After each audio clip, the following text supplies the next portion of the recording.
La verdad es que hemos estado hablando a lo largo de la carta, y Juan ha utilizado estas metáforas y estas maneras de hablar de Dios para poder también llevarnos, ¿no?, a una reflexión, y ha dicho que Dios es luz y que Dios es amor. Dios es luz, Dios es amor. Y en esta mañana me gustaría pues haceros reflexionar en que Dios también es vida. Dios es luz, Dios es amor, Dios es vida.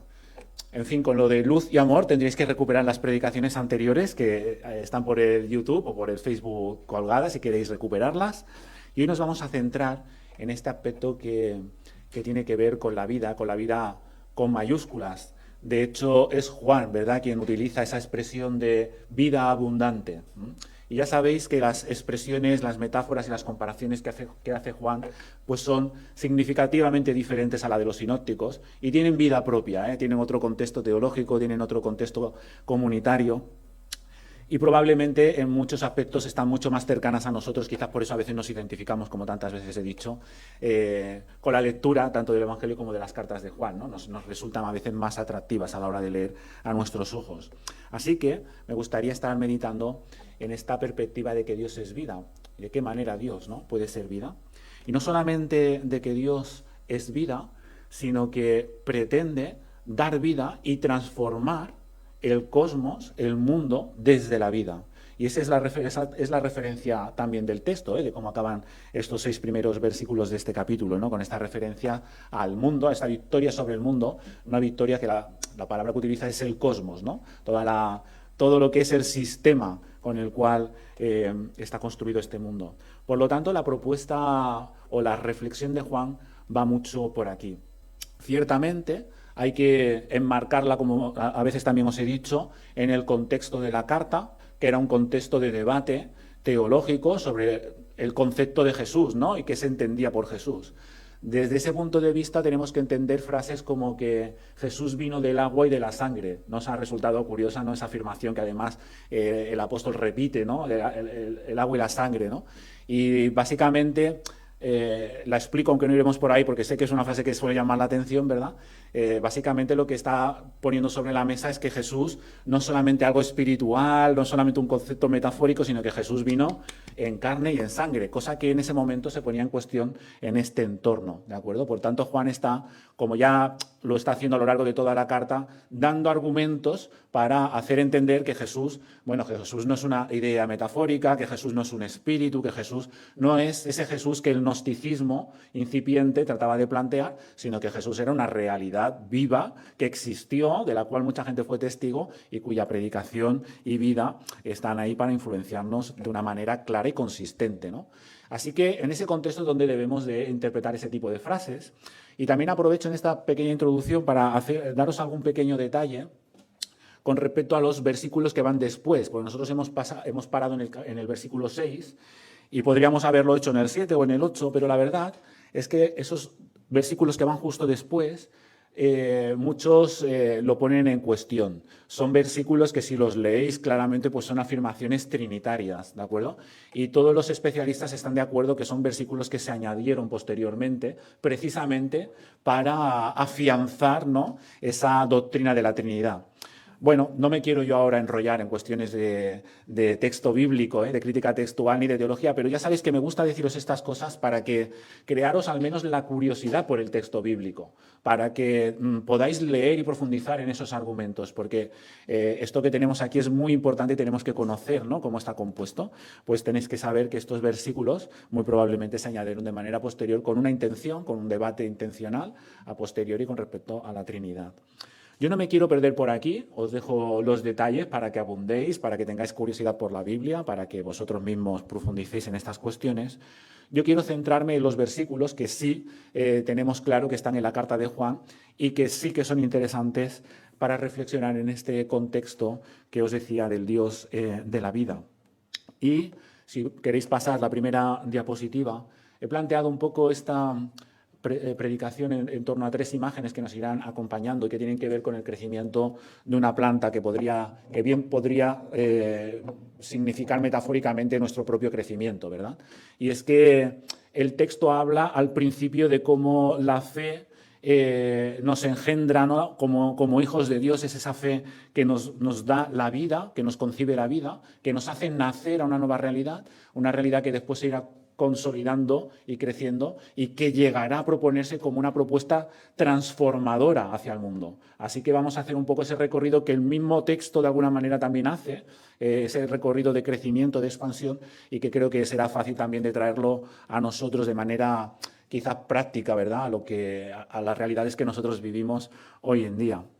La verdad es lo que, como comienza el texto, es que dice que todo aquel que cree en Jesús, que Jesús, es el Cristo, es nacido de Dios. Y todo aquel que ama al que engendró, ama también al que ha sido engendrado por él. Así que aquí se habla de engendrar, de hacer nacer, ¿no? Esa metáfora del nuevo nacimiento que muchas veces nos acompaña en la vida cristiana y que de alguna manera todos podemos tener en la cabeza. Pero de alguna manera lo que se nos está comentando, lo que se nos está diciendo es que el que cree que Jesús es el Cristo, dice, es nacido de Dios. O sea, que esa es la génesis, ¿no?, de la vida cristiana, de la propuesta de caminar junto a Jesús, de la propuesta de fe, del considerarnos hijos e hijas de Dios. El hecho de creer que Jesús es el Cristo, que Jesús es el Cristo. Me ha encantado cuando Ruth ha empezado el culto recordándonos el credo, ¿no? O nuestra confesión de fe, que se basa mucho en una gran parte en el credo, ¿no? Y que muchas veces cantamos también con esta canción, ¿verdad?, que se titula así, el credo, ¿no? Y recordamos nuestras afirmaciones de fe, que no son solo afirmaciones que de alguna manera vamos repitiendo o son afirmaciones vacías, sino que realmente están llenas de mucho contenido. Y lo que Juan está diciendo es que, en definitiva, la génesis de nuestra fe es considerar que Jesús no solamente fue Jesús, sino que Jesús es el Cristo. Y es ese matiz lo que dota de gran contenido a la afirmación de fe. Porque en Jesús yo diría que hoy nadie que tenga un cierto conocimiento y un cierto nivel académico duda de que Jesús exista. El otro día escuchaba un podcast de un especialista en Nuevo Testamento. A veces me paso horas en el coche, entonces me va muy bien ir escuchando estas cosas. Y decía, él es historiador, y decía que hoy en día a nivel de historia, ¿no?, desde la historia, nadie pone en duda la existencia de Jesús, ¿no? Lo que realmente se pone en duda es si Jesús fue o no el Cristo, ¿vale? Eso es una afirmación desde la fe. Y por eso quizás Juan la subraya como la génesis de la vida cristiana, ¿no?, como el principio de nuestra conexión. Es decir, que Jesús no solamente fue una persona influyente del siglo I, un maestro que estuvo enseñando, que causó un trastorno social en la época, eso es algo, como digo, incuestionable, sino que además Jesús es el enviado de Dios, el ungido de Dios, que es lo que significa el Cristo. Es decir, que Jesús fue el Mesías, como se diría en hebreo, ¿no? Por lo tanto, esa es la diferencia, ¿no? Eso es lo que marca el punto de ser, de alguna manera, siguiendo las expresiones de Juan, nacidos de Dios, ¿no? Es como la génesis que marca el punto de conexión con la divinidad, con el proyecto de Dios en Jesús, ¿no? Creer no solamente que existió, que vivió, que enseñó grandes verdades para toda la humanidad, sino que además fue el enviado de Dios, ¿no?, el ungido, el Mesías, ¿no? Y además, si fuésemos al contexto, ahí os he puesto qué significa la fe en el Cristo en el siglo XXI, ¿no? Pero antes de llegar allí, me gustaría haceros pensar, aunque sea brevemente, en qué se consideraba con esa expresión el Cristo en este momento, ¿no?, o en el momento en el que llegó Jesús, ¿no? Y se tenía en la cabeza, pues, un enviado de Dios, alguien que vendría en el nombre de Dios para liberar al pueblo de Israel de la opresión política, militar, económica y religiosa del pueblo romano y de la élite religiosa del momento, del Imperio Romano y de la élite religiosa del momento. Eso era lo que se esperaba por el Cristo. Ese era el Mesías que se esperaba, ¿de acuerdo?, en ese momento.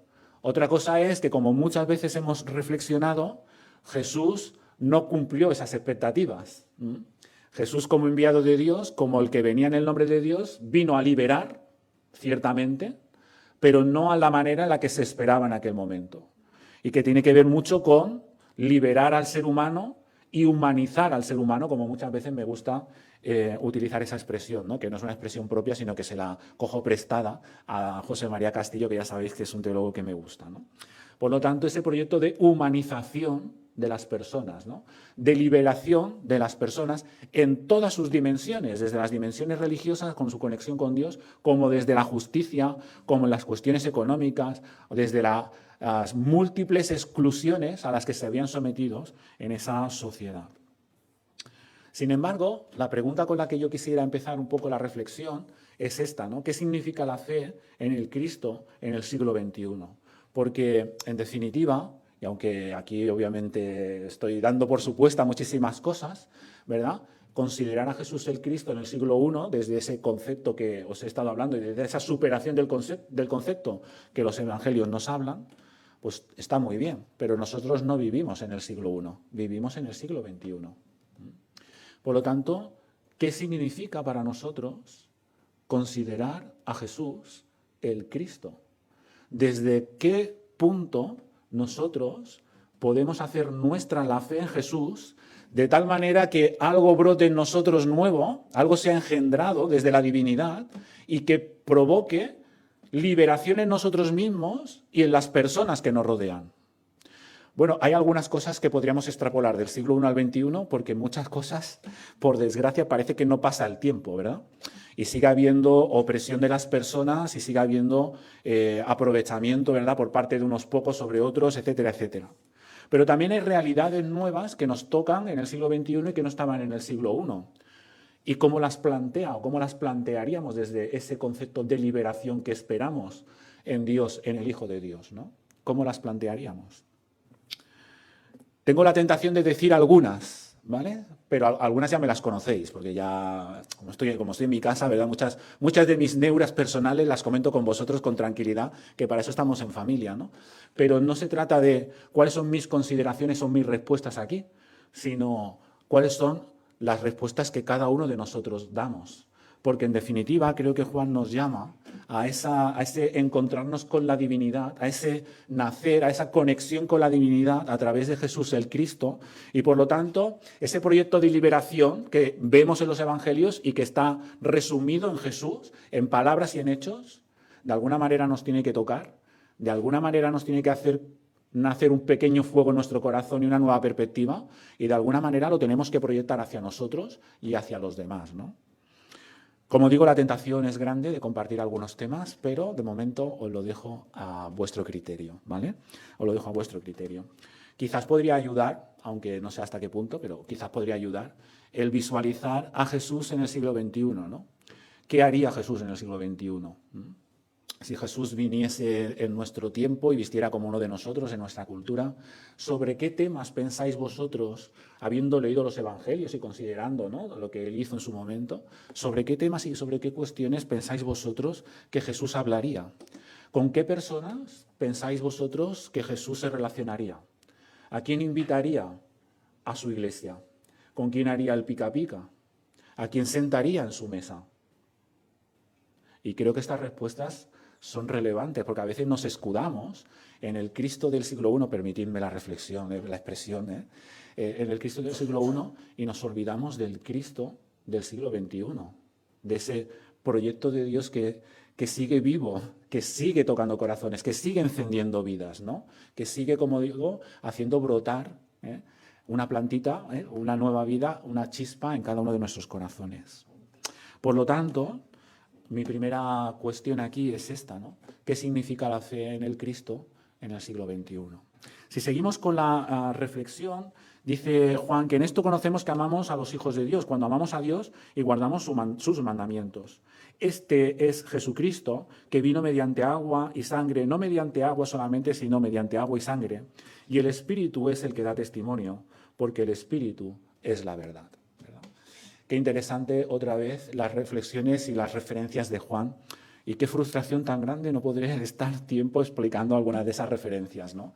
Por ejemplo, la del Espíritu me parece maravillosa por lo que nos lleva después a la libertad a la hora de poder poner a Jesús en práctica personalmente y como comunidad, ¿no?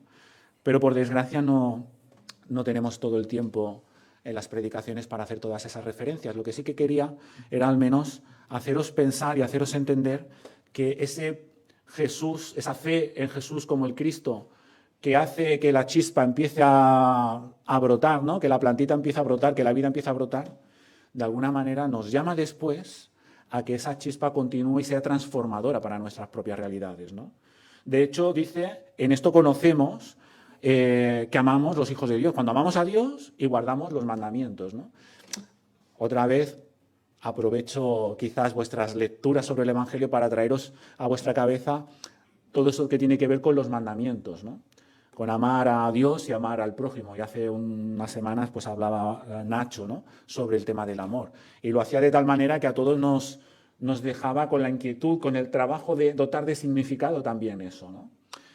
Y creo que está muy bien, ¿no? que nos lo planteemos, porque en definitiva esa semilla que brota en la fe, ese creer en el proyecto de Dios que es Jesús, en el Jesús para nosotros hoy, pues eso se tiene que traducir en algo que realmente sea transformador.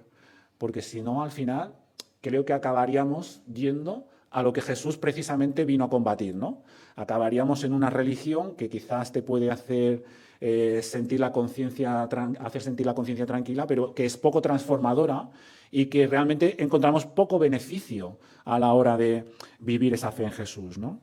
Por lo tanto, para mí, en esta segunda parte de la reflexión, la palabra clave sería la transformación de nuestra visión de una manera relevante, una transformación que nos hace crecer, que nos hace aprender. Y también Ruth hacía referencia a eso en la presidencia. Y no nos hemos puesto de acuerdo, pero a veces tenemos esta sintonía, ¿verdad? Y es que Jesús propone una vida alternativa, como muchas veces decimos, ¿verdad? Una vida de contraste en la que conviene profundizar y hacer nuestra. En la que conviene profundizar y hacer nuestra. Esa humanización de la que hablábamos antes, esa libertad, esa realidad de trascendencia de la fe. Porque si no, ¿qué sentido tiene afirmar un credo, por más bien redactado que pueda estar, si no genera transformación de vida en todos y cada uno de nosotros, ¿no? Esa semana compartía en las redes sociales una pequeña frase de Richard Rohr, que es otro de estos teólogos que me gustan, y que en este caso es un monje franciscano, que tiene una gran repercusión, está teniendo una gran repercusión en Estados Unidos y a partir de ahí en todo el mundo, y que pues recuperando una parte de su tradición franciscana, ¿no? Pues nos hace pensar en la relación con Dios a través de la naturaleza de una manera integral, ¿no? También a través del cuidado personal y el trabajo personal. En fin, a mí es uno de los que me gusta, que no os tiene por qué gustar a vosotros porque me guste a mí, pero ponía una frase de él en las redes que decía: el camino espiritual nos lleva más allá de nuestras creencias limitantes y nos abre a la vastedad de la divinidad. El camino espiritual nos lleva más allá de nuestras creencias limitantes y nos lleva a la vastedad de la divinidad. Y es que Dios es infinito, es inmenso. Y su proyecto de vida es tan infinito como Él mismo. Y a veces, yo me siento a veces tan encorsetado, ¿no? Como que nos quedamos con tan poca parte de lo que Dios nos propone. Incluso yo reflexionaba, quizás de una manera un tanto atrevida, ¿no? En las redes, pero os comparto el párrafo que puse, ¿no?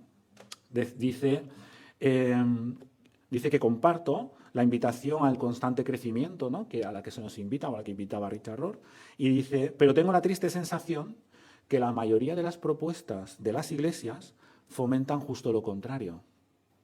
Un pensamiento limitante donde la fe se encierra en dogmas rígidos, normas estrictas, costumbres anacrónicas, restringiendo nuestra libertad como individuos y como comunidades para experimentar a Dios de una manera vibrante, expansiva y relevante.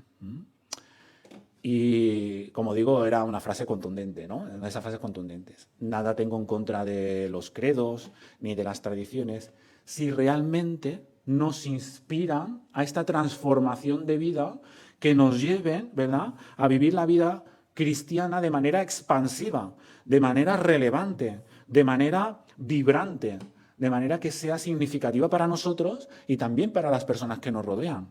Porque, en definitiva, eso es lo bonito de seguir a Jesús.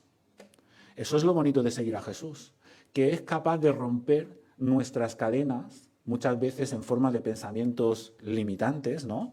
y abrirnos a nuevas realidades y perspectivas de vida. Y aquí es donde hago otra vez la pregunta, si me permitís, un poco puñetera, como siempre, ¿no? Porque, ¿y cuál es el proyecto para nosotros? ¿Cuál es el proyecto para nosotros? Y una vez más tengo la tentación de compartiros lo que yo creo que es el proyecto de Dios para nosotros, ¿verdad? Y que muchas veces en las predicaciones lo comparto, ¿no? Pero hoy quisiera dejaros la pregunta a vosotros, porque en esa perspectiva de vida, en ese reinado de Dios que propone tantas cosas, en tantas direcciones, en ese reinado pro vida mayúscula para ti y para los demás, ¿qué es lo que haces tuyo? ¿Qué es lo que haces tuyo? De todo ese inmenso proyecto de vida, ¿qué es lo que haces tuyo? ¿Qué es lo que te resulta a ti vivificante y liberador? ¿Qué crees que puede ser vivificante y liberador para las personas que están a tu alrededor? Porque, en definitiva, ahí es donde debe de estar nuestro acento, tanto como creyentes como comunidad. Porque si no, todo lo demás, lo único que puede al final es acabar generándonos pues más esclavitud a la que muchas veces ya llevamos, ¿no? Por lo tanto, mi propuesta es, como mínimo, hacer nuestro el proyecto de Dios en el Cristo. Y no vale coger prestado el proyecto del pastor, no vale coger prestado el proyecto de según qué teólogos, sino que tenemos que coger el proyecto por nosotros mismos. Y te puede inspirar un pastor, una pastora, y te puede inspirar el credo de la iglesia, y te puede inspirar muchas cosas. Pero no hay nada que pueda sustituir el hecho de que tú cojas el proyecto y lo hagas tuyo. Y por último, solamente señalar una cuestión más, ¿no? Y es que si realmente hacemos de Jesús el Cristo y algo se pone en marcha en nosotros, y ese algo va creciendo y realmente es transformador para nosotros y para los demás, entonces, al final, pues sin darnos cuenta, acabamos haciendo y siendo agentes de transformación a nuestro alrededor. Y el pequeño brote se puede convertir en el árbol lleno de fruto que otros pueden disfrutar y que pueden ayudar a que se siga extendiendo ese proyecto desde la libertad, ¿no? Esta es la fe que dice el texto, vence el mundo. No me gusta mucho la palabra vencer y tampoco tengo mucho tiempo para explicarla, ¿vale? Pero ya me conocéis, así que ahí la dejo. Pero no vamos a cambiar ni a transformar el mundo proponiendo un sistema religioso. No vamos a poner ni a transformar el mundo proponiendo normas y ritos religiosos. Solo vamos a transformar el mundo si compartimos el proyecto de vida en nosotros, el proyecto de vida que nos hace vibrar de parte de Jesús. Eso es transformador y bueno para los demás. Eso es lo que el mundo necesita, permitidme la expresión esta del mundo, ¿verdad? Por lo tanto, creo que se nos invita a una transformación buena, positiva y edificante del entorno que tenemos, al igual que debería de ser buena, positiva y edificante nuestra propia transformación. Conviene, pues, repasarse a uno mismo y también a lo que hacemos. A ver si cuando pongo en la balanza mi pertenencia a una comunidad cristiana, pues voy creciendo en una dirección o en la otra. Y el problema, no entenderme, no es la comunidad, no es una crítica a las comunidades, que hacemos lo que podemos, sino un llamado a la responsabilidad de cada uno de nosotros a vivir la fe.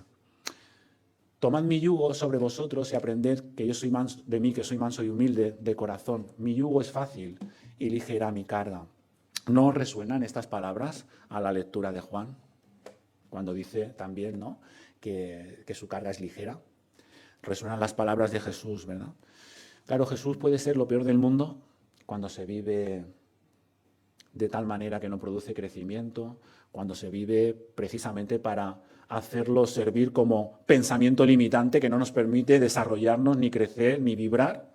Y sin embargo, todo lo contrario, ligera es su carga, ligero es su yugo, porque su propuesta al final nos lleva a la vida.